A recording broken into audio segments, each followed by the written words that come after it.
सत्य तो एक परमात्मा ही है। Only the one supreme soul is true. परमपिता परमात्मा शिव के सिवाय इस दुनिया में कोई सत्य नहीं। Except the Supreme Father, Supreme Soul Shiv, no one is true in this world. सब संकल्पों से, कर्म से, वचन से अपने जीवन को झूठ साबित कर देते हैं। Everyone proves his life false through thoughts, actions and speech. अब परमात्मा बाप आकर के हमको सत्य खाना, सत्य पहनना, सत्य बोलना और सत्य कर्म करना सिखाई रहा है। Now the Supreme Soul Father has come and is teaching us to eat, dress, speak and act in a true way. वो ब्रह्मा के तन में आकर के बोलता है। He speaks after coming in the body of Brahma. उसको मुख चाहिए, उसको अपना मुख नहीं है। He needs a mouth. He doesn't have his own mouth. उसको अपने कान नहीं है।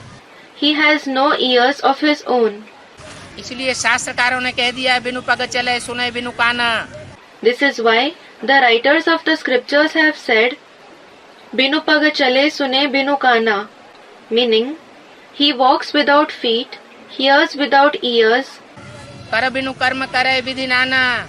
kar binu karm kare vidhi nana, performs a variety of actions without hands, आनन रहित सकल रस भोगी।